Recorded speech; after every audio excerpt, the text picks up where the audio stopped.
Winston as Churchill, The World Crisis, Volume 1, Chapter 13, On the Oceans.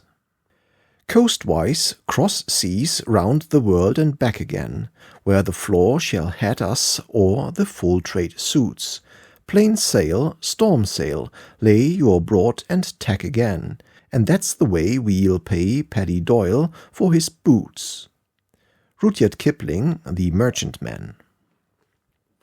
On an August morning, behold the curious sight of a British cabinet of respectable Liberal politicians sitting down deliberately and with malice aforethought to plan the seizure of the German colonies in every part of the world. A month before, with what horror and disgust would most of those present have averted their minds from such ideas. But our sea communications depended largely upon the prompt denial of these bases or refuges of the German cruisers. And further, with Belgium already largely overrun by the German armies, everyone felt that we must lose no time in taking hostages for her eventual liberation.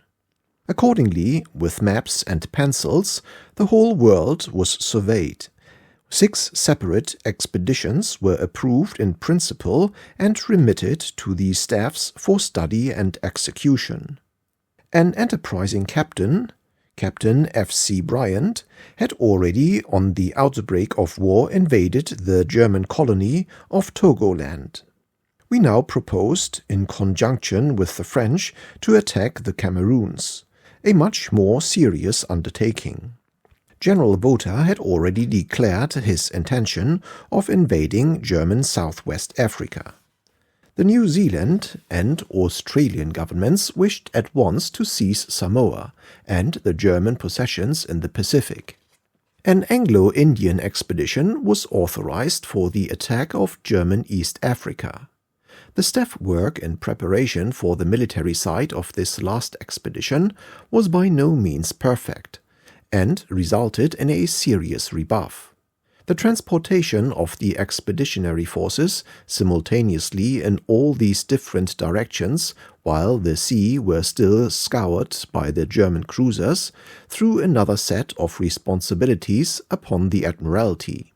From the middle of September onwards, we began to be at our fullest strain. The great map of the world, which covered one whole wall of the war room, now presented a remarkable appearance.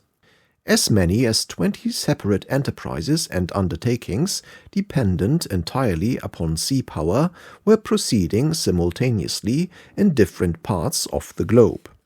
Apart from the expeditions set forth above, the enormous business of convoying from all parts of the empire the troops needed for France, and of replacing them in some cases with territorials from home, lay heavy upon us.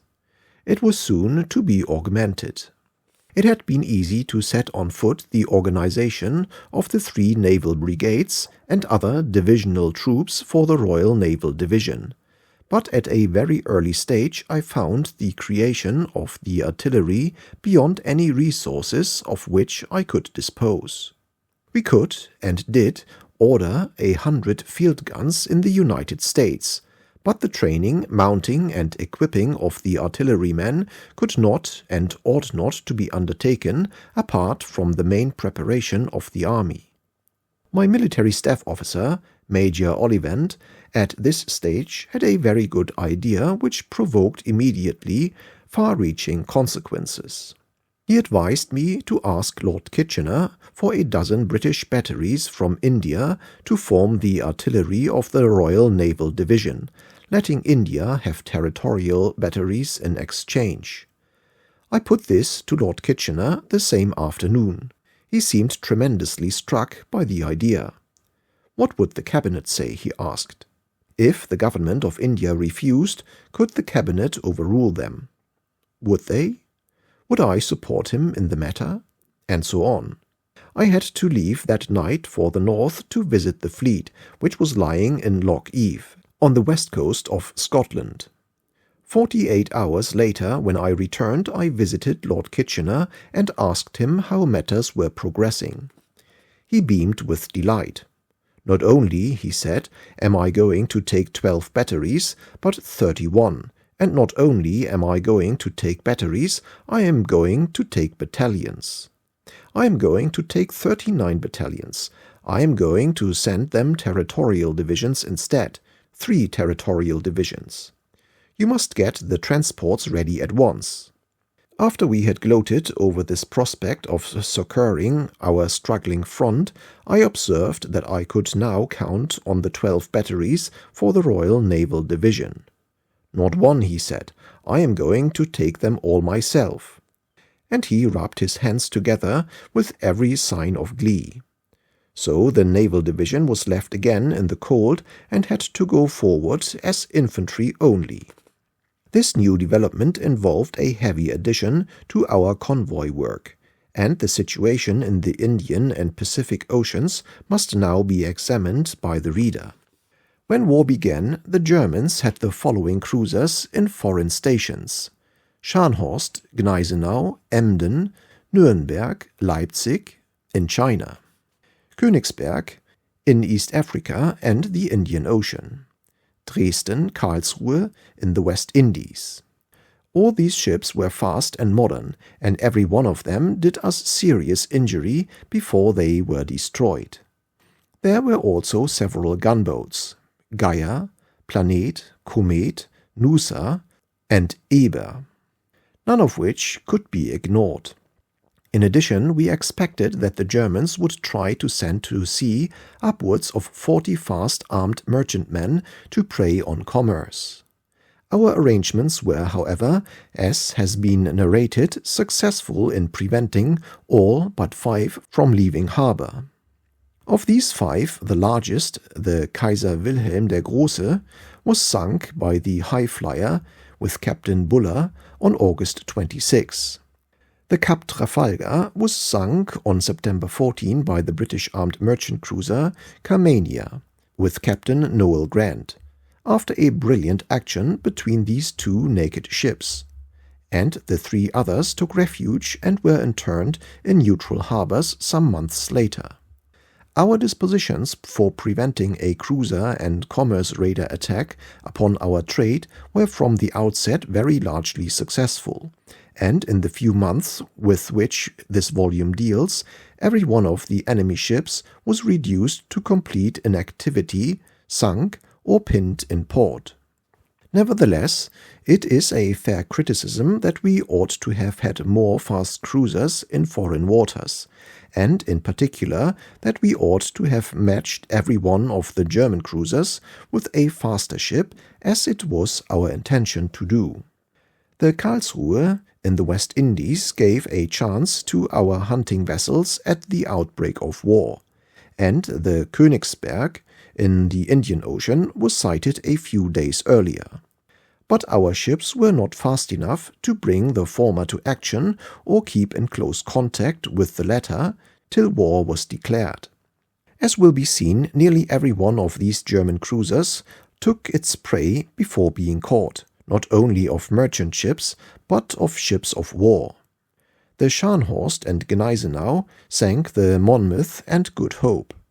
The Königsberg surprised and destroyed the Pegasus, and the Emden sank the Russian cruiser Semchuk and the French destroyer Mousquet.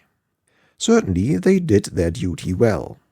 The keynote of all the Admiralty dispositions at the outbreak of war was to be as strong as possible in home waters in order to fight a decisive battle with the whole German navy. To this end, the foreign stations were cut down to the absolute minimum necessary to face the individual ships abroad in each theater. The fleet was weak in fast light cruisers, and the whole of my administration had been occupied in building as many of them as possible. None of the Arethusas had, however, yet reached the fleet. We therefore grudged every light cruiser removed from home waters, feeling that the fleet would be tactically incomplete without its sea cavalry. The principle of first things first and of concentrating in a decisive theater against the enemy's main power had governed everything, and had led to delay in meeting an important and well-recognized subsidiary requirement. The inconvenience in other parts of the globe had to be faced. It was serious. Nowhere did this inconvenience show itself more than in the Indian Ocean. After being sighted and making off on July 31, the Königsberg became a serious preoccupation in all movements of troops and trade.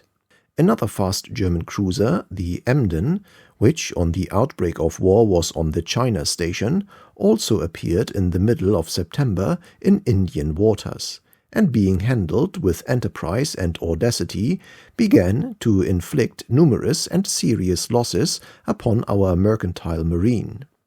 These events produced consequences. By the end of August, we had already collected the bulk of the 7th Division from all the fortresses and garrisons of the Empire. During September, the 2 British Indian divisions, with additional cavalry, in all nearly 50,000 men, were already crossing the Indian Ocean. On top of this came the plan for exchanging practically all the British infantry and artillery in India for territorial batteries and battalions, and the formation of the 27th, 28th and 29th Divisions of regular troops. The New Zealand contingent must be escorted to Australia and there, with 25,000 Australians, await convoys to Europe. Meanwhile, the leading troops of the Canadian Army, about 25,000 strong, had to be brought across the Atlantic.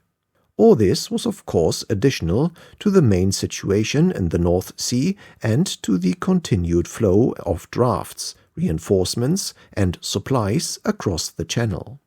Meanwhile, the enemy's fleet remained intact, waiting, as we might think, its moment to strike, and his cruisers continued to prey upon the seas. To strengthen our cruiser forces, we had already armed and commissioned 24 liners as auxiliary cruisers and had armed defensively 54 merchantmen. Another 40 suitable vessels were in preparation. In order to lighten the strain in the Indian Ocean and to liberate our light cruisers for their proper work of hunting down the enemy, I proposed the employment of our old battleships, Canopus class, as escorts to convoys. Besides employing these old battleships on convoy, we had also at the end of August sent 3 others abroad as rallying points for our cruisers in case a German heavy cruiser should break out. Thus the Glory was sent to Halifax, the Albion to Gibraltar, and the Canopus to the Cape de Verde station. Naval history afforded numerous good examples of the use of a protective battleship to give security and defensive superiority to a cruiser force, to serve, in fact, as a floating fortress round which the faster vessels could maneuver, and on which they could fall back. These battleships also gave protection to the colliers and supply ships at the various oceanic bases, without which all our cruiser system would have broken down. The reader will see the system further applied as the war advances. At the beginning of September, I decided that the whole convoy system in the Indian Ocean must be put on a regular basis. To Secretary, First Sea Lord Chief of Staff, Sir Henry Jackson, September 5, 1914. There is no use in our sending escorts which are weaker than the enemy's ship from which attack is to be apprehended. Armed merchant cruisers can in no case be counted on, except as an additional reinforcement. Single troopships may be escorted by one war vessel if that vessel is stronger than the Königsberg. No convoys of transports are to go across the Indian Ocean or Red Sea unless escorted by at least 2 war vessels, one of which must be stronger than the Königsberg. In large convoys over 6 vessels, a third, and in very large convoys a 4th warship should be added. Military needs must give way to the limitations of escort. 6 ships, including the Fox, are available, and it ought to be possible to organize fortnightly, if not 12-day convoys from Bombay. Commander-in-Chief East Indies should be directed to submit by telegraph a scheme for such convoys. All transports which may want convoy must be held over till the next is ready. Winston S. Churchill. To Secretary, First Sea Lord, Chief of Staff, September 15, 1914. In order to accelerate the dispatch of the 3rd Division from India to France and the 7 battalions to German East Africa, it is proposed that the transports now conveying the Territorial Division to Egypt shall go on to Bombay. It has also been decided to exchange 31 batteries of British Indian regular artillery for service in Europe with an equal number of territorial batteries which are to embark shortly from home. The ships carrying the territorial batteries will also go on to Bombay and be available as additional transport. Please concert these measures with the War Office. It is most important that these double convoys each way should hit off our fortnightly escorts, which are the governing consideration. Pray let me have a scheme showing how all this movement can be fitted in with the greatest speed and smoothness. Winston S. Churchill. To Secretary, First Sea Lord, Chief of Staff, Sir Henry Jackson, September 18, 1914. In addition to the 2 divisions now coming from India and the expedition for German East Africa, we must expect the following: A 3rd Indian Division, B 31 batteries of field artillery from India, to be exchanged for an equal amount of territorial artillery from home, C 39 battalions of British infantry from India, to be exchanged for an equal number of territorial battalions from home, D as many more Indian troops as India in these circumstances finds it convenient to dispatch, E reinforcements to make good wastage of Indian troops in the field. These latter movements are not all finally settled and approved, but it is certain that from now till Christmas we shall require to maintain regular fortnightly convoys. We cannot delay till then the work of hunting down Königsberg and Emden by our own fast cruisers, nor can we keep these vessels employed indefinitely on duties for which they are unsuited. It is necessary that 3 old battleships, including Ocean from Gibraltar, should proceed at once to the East Indies station to relieve, as they arrive, first Dartmouth and Chatham, and next Black Prince. Minerva should go on to India with the transports she is now escorting to Egypt, and the East Indies convoy force should be as follows: Suez, 2 Majestics and Minerva. Footnote: the old battleships in question were actually canopuses, the class above Majesties. End of footnote. Bombay, 1 Majestic, Swiftsure and Fox. These escorts should sail every fortnight to exchange transports at the rendezvous 500 miles east of Aden. Modern ships should be released for other duties as these came on the spot. Second, in the Mediterranean the French should be asked to supply 4 old battleships and 2 old armored cruisers for convoy duty between Marseille and Port Said, and asked to arrange fortnightly sailings via Malta to fit in with the Indian convoy service. We will escort all transports from England to Malta at times which will enable the French convoys to take them up en route. Third, the force at the Dardanelles must be raised to a strength sufficient to fight the Turco-German fleet. As soon, therefore, as the French escort becomes available, Indomitable should join Indefatigable. Defense should also be ordered there from Malta. Weymouth should come home. The 4 destroyers from the Canal should rejoin their flotilla at the Dardanelles. Fourth, in view of the above, I agree that Fox should remain with the Indian convoy and that Dartmouth should take the 3 transports to Mombasa, afterwards hunting Königsberg. Fifth, the whole of this should be coordinated and worked out into a regular timetable of sailings, to which the military must adhere, sending more or less transports according to their convenience. It must be clearly understood that no intermediate sailings are possible. Winston S. Churchill. The position in the Pacific was also complicated. When I went to the Admiralty at the end of 1911, arrangements were made to form the China Squadron of the Defense, the Minotaur, and an armored cruiser of the County class. These 2 first-named ships were in themselves a very satisfactory disposition against the powerful German armored cruisers Scharnhorst and Gneisenau. They were approximately equal to the Germans in modernity, size, and speed, but of heavier metal, firing a broadside of 2,520 pounds as against 1,725 pounds of their rivals. But as time passed and the pressure upon us grew more severe, we had in 1913 to bring one of these ships, the Defense, back to the Mediterranean.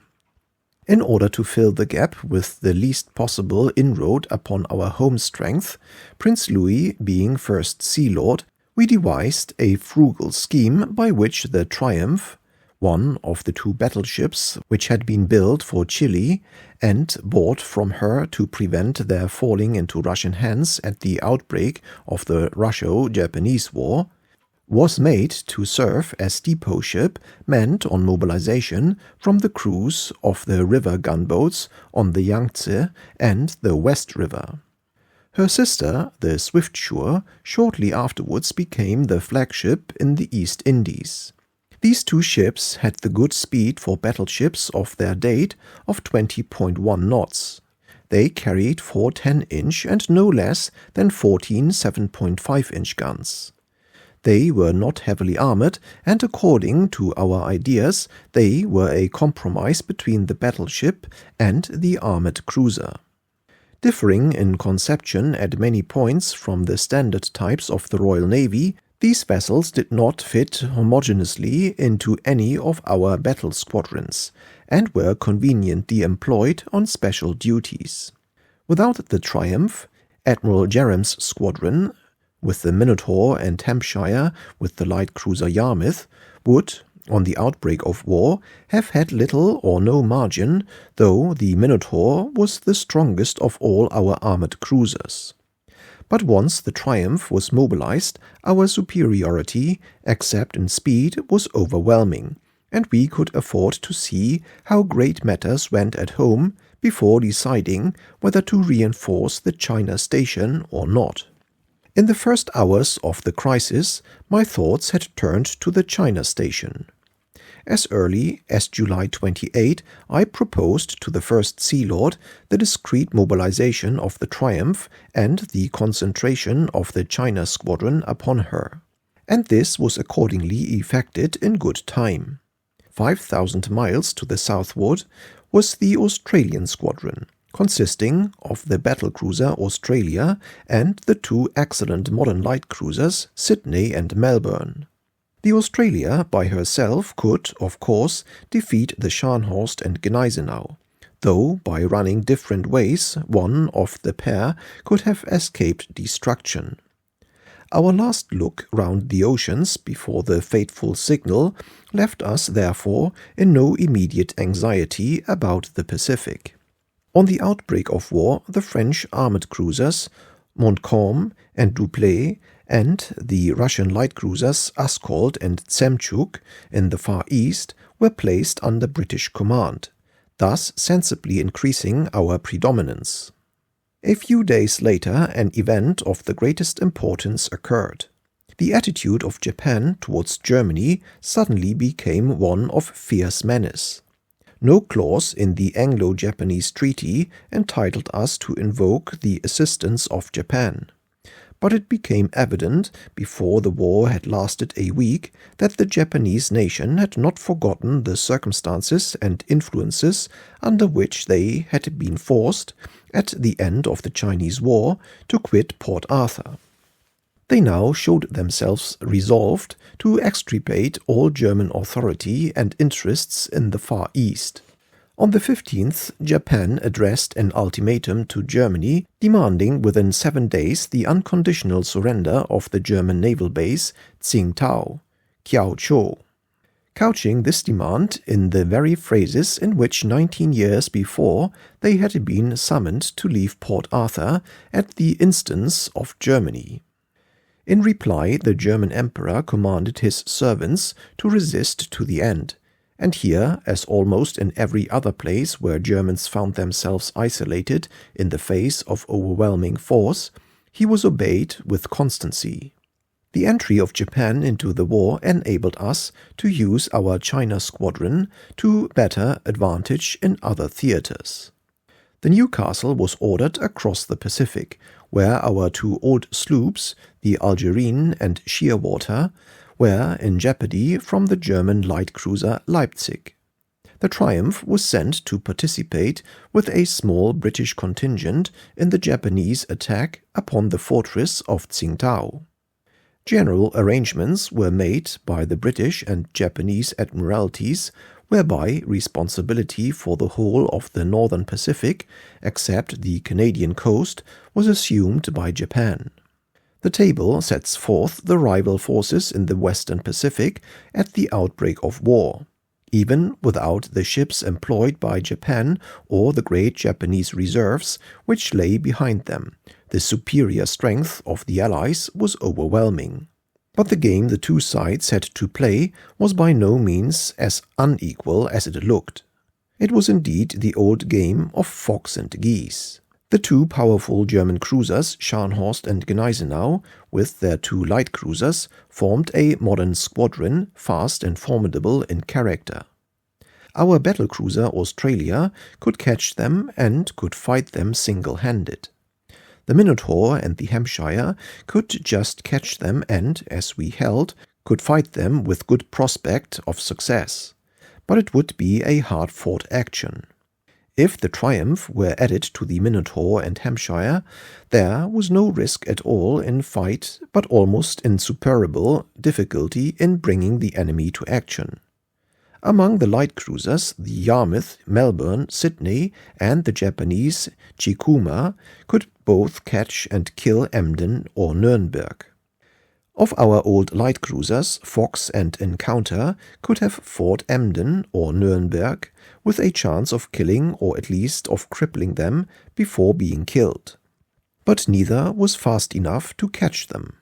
Our remaining cruisers could only be used in combination with stronger vessels. With our forces aided by 2 French and 2 Russian ships, and by the Japanese to the extent which will be described, the Admiralty had to protect all the expeditions, convoys, and trade in the Pacific.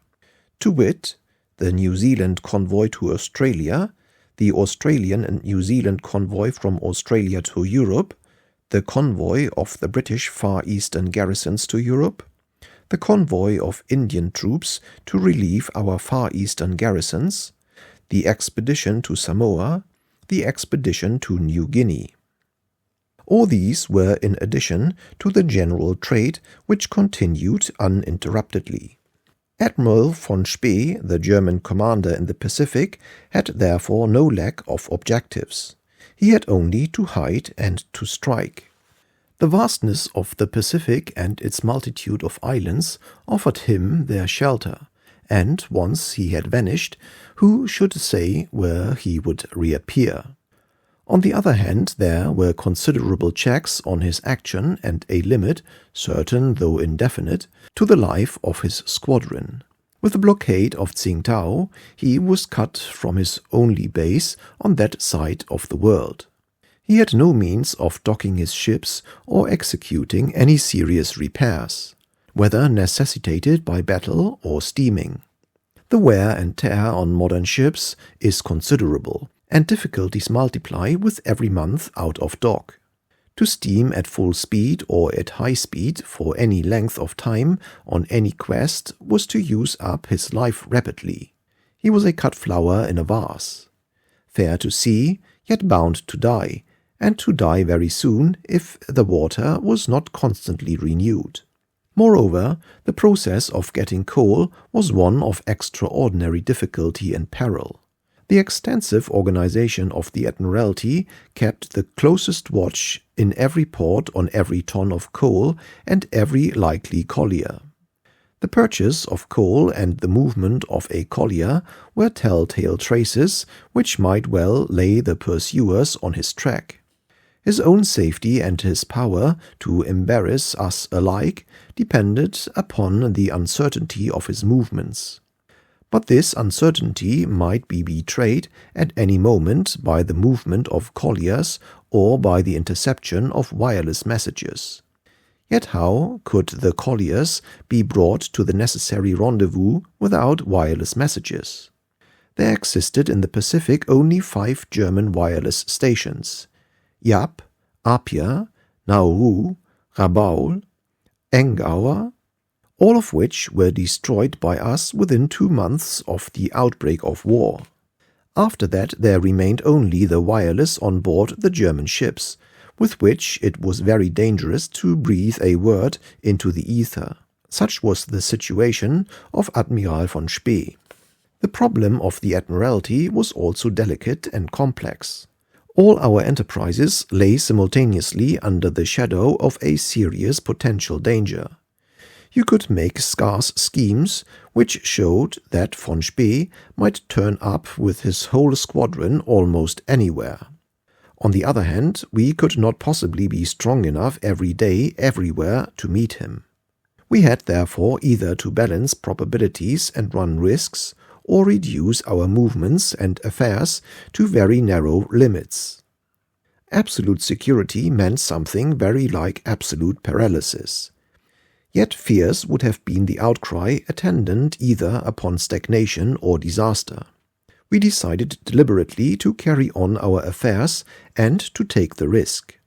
After all, the oceans were as wide for us as for von Spee. The map of the world in the Admiralty War Room measured nearly 20 feet by 30. Being a seaman's map, its center was filled by the greatest mass of water on the globe. The enormous areas of the Pacific filling upwards of 300 square feet. On this map, the head of an ordinary whale pin represented the full view to be obtained from the masts of a ship on a clear day. There was certainly plenty of room for ships to miss one another. As has been stated, the British China Squadron mobilized and concentrated at Hong Kong and the Australian Navy at Sydney. Admiral von Spee was at Ponape, in the Caroline Islands, when Great Britain declared war upon Germany. From Hong Kong and Sydney to Ponape, the distances were each about 2,750 miles. Although Japan had not yet entered the war, the German admiral did not attempt to return to Kiao Chau, as this might have involved immediate battle with the British China Squadron. He proceeded only as far as the Ladrone Islands, where the Emden from Kiao Chau, escorting his supply ships, met him on August 12. He sent the Emden into the Indian Ocean to prey on commerce and turned himself eastward towards the Marshall Islands. On August 22 he detached the Nürnberg to Honolulu to obtain information and send messages, to cut the cable between Canada and New Zealand, and to rejoin him at Christmas Island on September 8. Here he was in the very center of the Pacific.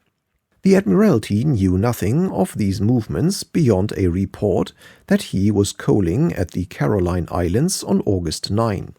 Thereafter he vanished completely from our view. We could know nothing for certain. The theory of the Admiralty staff, however, endorsed by Admiral Sir Henry Jackson, who was making a special and profound study of this theatre, was that he would go to the Marshall Islands and thereafter would most probably work across to the west coast of South America or double to the Horn on his way back to Europe. This theory and the intricate reasoning by which it was supported proved to be correct. In the main, though, we could by no means trust ourselves to it and always expected unpleasant surprises, it was our dominant hypothesis.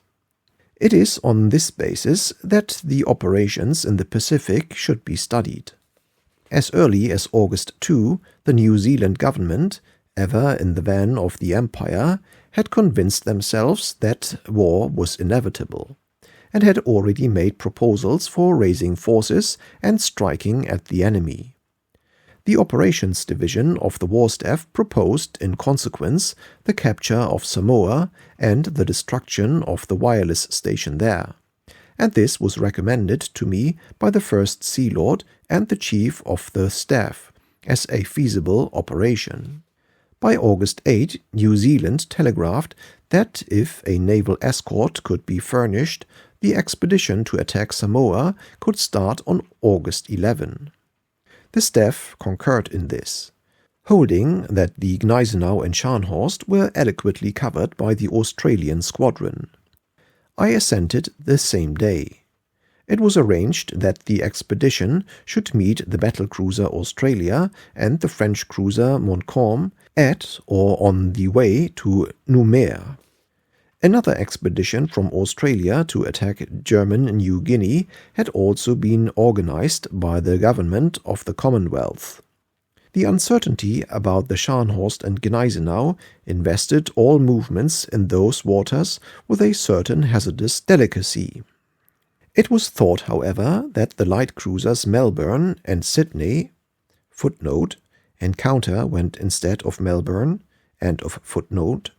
could convoy the Commonwealth New Guinea expedition northward, keeping in sight the Barrier Reef, and that before they came out into open waters the New Guinea convoy could be joined by Australia and Montcalm, who would by then have completed the escort of the New Zealand expedition to Samoa.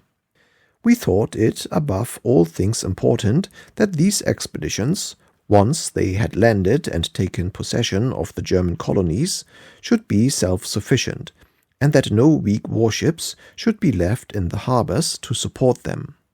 Any such vessel, apart from the difficulty of sparing them, would be an easy prey for the two large German cruisers. Samoa was occupied on August 30.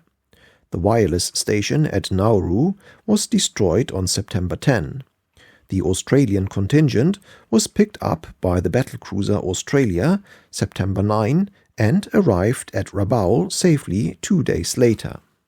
We had now to provide for the Australian convoy to Europe, which was due to leave Sydney on September 27 for Port Adelaide, where they would be joined by the New Zealand contingent and its own escort, as well as by the Australian fleet, the Australia, Sydney and Melbourne, as soon as they were free from the New Guinea expedition. Our original proposal for the escort of the Australian army was, therefore, Australia, Sydney and Melbourne, with the small cruisers from New Zealand. To cover the Commonwealth during the absence of all her fleet, it was arranged that the Minotaur, together with the Japanese Ibuki and Chikuma, should come south to New Britain Islands. In the middle of September, the New Zealand contingent was due to sail for Adelaide. The Australia and her consorts were still delayed in New Guinea, where some delay was caused by the German resistance. Great anxiety was felt in New Zealand at the prospect of throwing their contingent across to Australia with no better escort than the two P-class cruisers. They pointed out the dangers from the Scharnhorst and Gneisenau, which on September 14 had been reported off Samoa. The Admiralty view was that it was most improbable the Scharnhorst and Gneisenau could know of the contemplated New Zealand expedition, still less of the date of its sailing. That in order to deliver an attack in New Zealand waters, they would have to steam far from their coaling bases north of the equator, and would indeed have to be accompanied by their colliers, greatly reducing their speed and hampering their movements.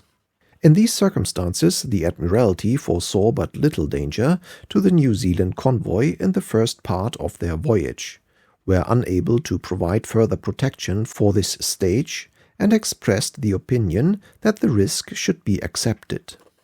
To this decision the New Zealand government bowed on September 21, and it was settled that the New Zealand convoy should sail on the 25th. Meanwhile, however, renewed exploits by the Emden in the Bay of Bengal created a natural feeling of alarm in the mind of the New Zealand and Australian public. And without prejudice to our original view, we decided to make arrangements to remove these apprehensions. On the 24th, news arrived that the New Guinea expedition had successfully overcome all opposition, and we then determined on the following change of plans. That is, Minotaur and Ibuki to go to Wellington and escort the New Zealanders to Adelaide, while Australia and Montcalm, after convoying the auxiliaries and weak warships back from New Guinea to within the shelter of the Barrier Reef, should hunt for the Scharnhorst and Gneisenau in the Marshall Islands, whither it seemed probable they were proceeding. This decision altered the composition of the escort of the Australian convoy, and their protection across the Pacific and Indian Ocean was to an important extent confided to a vessel which flew the war flag of Japan. This historic fact should be an additional bond of goodwill among our friendly and allied nations who dwell in the Pacific. Meanwhile, the depredations of the Emden in the Bay of Bengal continued. On the 22nd, she appeared off Madras, bombarded the Burma Company's oil tanks, and threw a few shells into the town before she was driven off by the batteries. This episode, following on the disturbance of the Calcutta-Colombo trade route and the numerous and almost daily sinkings of merchant ships in the Bay of Bengal, created widespread alarm, and on October 1 I sent the following minute to the First Sea Lord, proposing, inter alia, a concentration on a large scale in Indian waters against the Emden. This concentration would comprise Hampshire, Yarmouth, Sydney, Melbourne, Chikuma from Japan, Semchuk and Askold from Russia, Psyche, Pyramus and Philomel, a total of 10, and was capable of being fully effective in about a month. To Secretary Chief of Staff, First Sea Lord, October 1, 1914. 3 transports, empty but fitted for carrying cavalry, are delayed in Calcutta through fear of Emden. This involves delaying transport of artillery and part of a cavalry division from Bombay. The cabinet took a serious view and pressed for special convoy. Have you any ship? I should be very sorry to interrupt the offensive operations against Emden for the sake of convoying 3 empty transports. I was inclined to recommend that the 3 should put to sea at night with lights out and steer wide of the track. It is 100 to 1 that they would get round safely, and a 1000 to 1 that 2 out of the 3 would get round safely. Let me have your proposals at once. It is clear that the transports have got to go. Footnote. They went without escort and without mishap. End of footnote. Now that Scharnhorst and Gneisenau have been located in the Society Islands, there is no need for Melbourne and Sydney to remain in Australasian waters. Sydney should immediately be ordered to join Hampshire, Yarmouth and Chikuma in the Emden hunt, and Melbourne should come there with the Australasian convoy, As soon as Zemchuk and Askold have finished with their convoys, they should return and join Hampshire.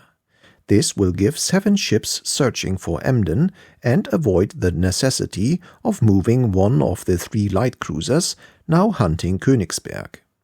Numbers are everything, and the extirpation of these pests is a most important object. What is the use of Psyche, Pyramus and Philomel in New Zealand waters after the convoy has started? There is nothing but the Scharnhorst and Gneisenau to be considered, and they are sufficiently dealt with by 1. Australia Montcalm, 2. 1st Japanese Squadron, 3. 2nd Japanese Squadron. On the other hand, these 3 vessels, together with Pioneer, would be good for searching for Emden in company with the faster and more powerful ships.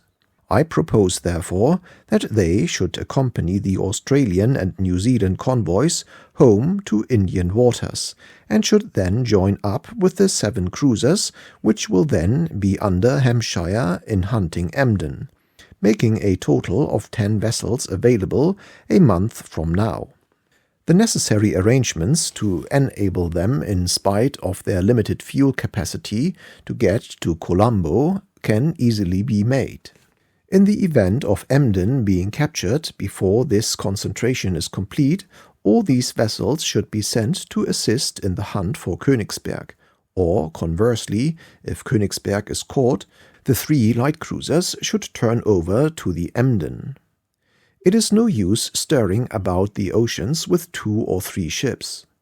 When we have got cruiser sweeps of 8 or 10 vessels 10 or 15 miles apart, there will be some good prospect of utilizing information as to the whereabouts of the Emden in such a way as to bring her to action. Such large and decisive measures are much the cheapest and most satisfactory in the end. Winston S. Churchill. And again on October 15, Sydney should escort Australians and thereafter hunt Emden. This shot, as will presently be seen, went home. The press and the public were not in a position to understand all that the Admiralty were doing, nor to appreciate the general results achieved. All they saw at this time was that a few German cruisers were apparently doing whatever they chose upon the oceans and sinking British merchantmen day after day. A great deal of discontent began to make itself heard and felt. I therefore prepared a note for publication in the hopes of placating our critics. October 24, 1914.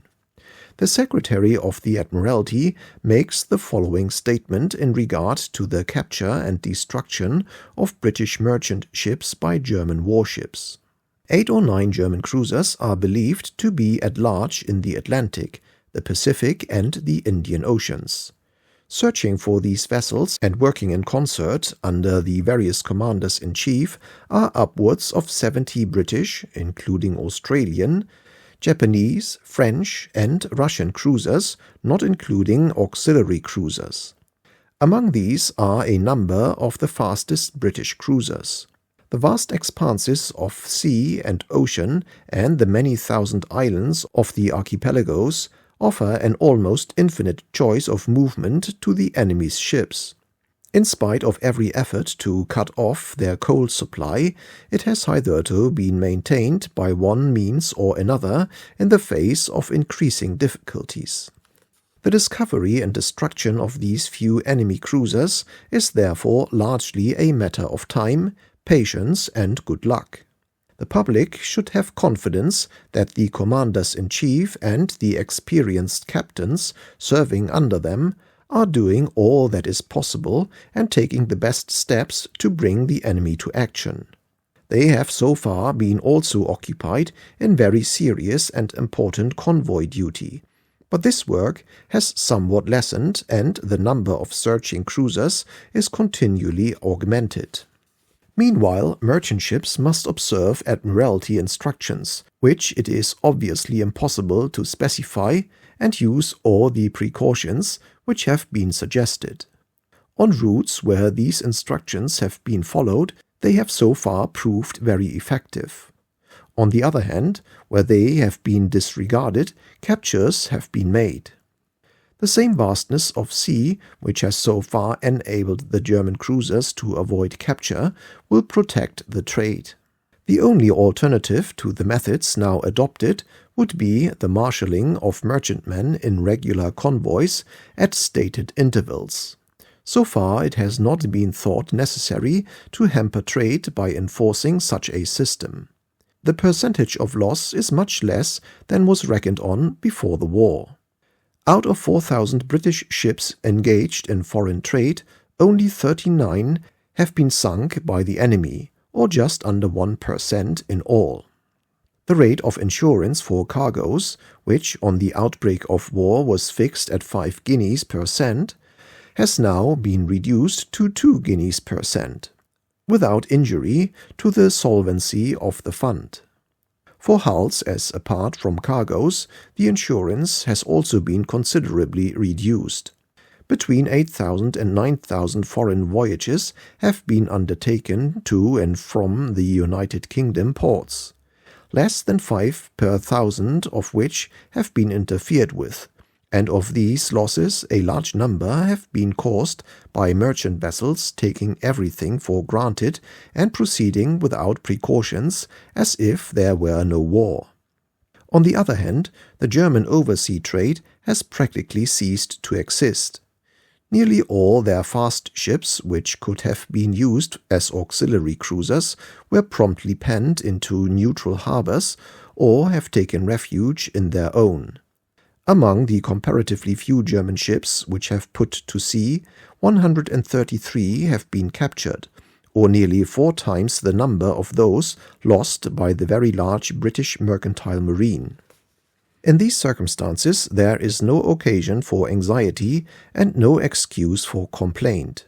On the contrary, the more fully the facts concerning our oversea trade and its protection by the Royal Navy can be disclosed, and the more alternatively they are studied, the greater will be the confidence and satisfaction with which the situation can be viewed.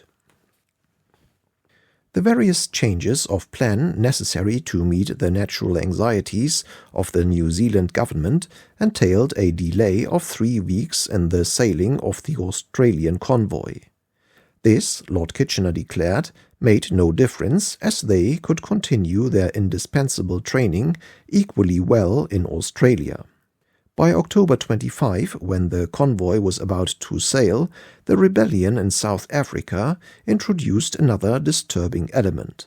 It was decided by the Cabinet on that date to make arrangements for the Australian and New Zealand Army Corps to come via the Cape instead of via the Suez Canal, so as to be available in South Africa if need be. Alternative arrangements of a complicated nature were therefore prepared.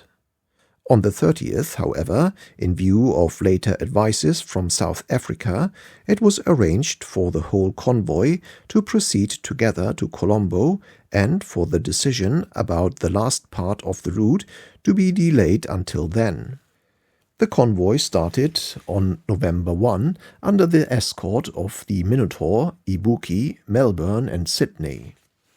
Before they reached Colombo, the Sydney found her quarry, and the Australian and New Zealand Army Corps was more needed in Egypt than at the Cape. But this will appear in its proper place. It remained to carry the Canadian Army across the Atlantic. Upwards of 25,000 volunteers of a very high individual quality, partially trained in Valcartier Camp, were embarked in the St. Lawrence in a convoy of 31 ships, to which were added 2 ships carrying the Newfoundland contingent and a British battalion from Bermuda. Rear Admiral Wemyss, with a squadron of light cruisers, was entrusted with the actual duties of escort, but the essential protection of the convoy was secured by far more distant and powerful agencies. All the cruiser squadrons of the Grand Fleet were spread in 2 lines between the coasts of Norway and Scotland to guard against a sortie by the German fast vessels, and the Grand Fleet itself remained at sea in their support to the northward. The North American squadron under Rear Admiral Hornby covered the German merchant cruisers, which were lurking in New York Harbor. 2 old battleships, the Glory and the Majestic, were ordered to meet the convoy at a rendezvous well off the beaten track, and Admiral Hornby himself in the Lancaster accompanied them the first portion of the route. Lastly, the Princess Royal was detached from the Grand Fleet to meet the convoy in mid-Atlantic and thus guard against any German battlecruiser which might conceivably have slipped through the wide areas patrolled by Sir John Jellicoe. The movements of the Princess Royal were kept secret from everybody, and even the Canadian government, in spite of their natural anxiety, were denied this reassurance. The convoy sailed on October 3, and 10 days later safely approached the mouth of the English Channel. The intention had been to disembark the Canadian troops at Portsmouth, where all arrangements had been made for them. But on the very day they were due to arrive, a German submarine was reported off Cherbourg, and another was sighted off the Isle of Wight by the Portsmouth Defence Flotilla. On this we insisted, whatever the military inconvenience, on turning the whole convoy into Plymouth. During October 14, this armada, bearing the first flower of the martial spirit of Canada, was safely berthed in Plymouth Sound. With this event, all the initial movements in the imperial concentration had been completed. They had comprised the transportation of the equivalent of 5 divisions from India to Europe and their replacement by 3 divisions of territorials from England, the collection of the 7th and 8th divisions from all the garrisons and fortresses of the British Empire, with consequential replacements from home and from India, the transportation of approximately 2 divisions from Canada to England, and lastly, though this was not finished till December, that of approximately 2 divisions from Australia and New Zealand to Egypt. The effect of this concentration was to add a reinforcement of 5 British regular divisions, the 7th, 8th, 27th, 28th and 29th, and 2 Anglo-Indian divisions to the regular forces immediately available to support the 6 regular divisions with which we had begun the war, raising our army in France by the end of November to approximately 13 divisions of highly trained long-service troops. In addition, the 4 Canadian and Australian divisions were completing their training in England and Egypt, and were held to be in a more advanced state of preparation than the 10 divisions of territorials which remained in England, or the 24 divisions of the new army which Lord Kitchener was raising. The whole business of transportation by sea, while all the enemy's cruisers were still at large, had been conducted without accident of any kind, or without the loss of a single ship or a single life.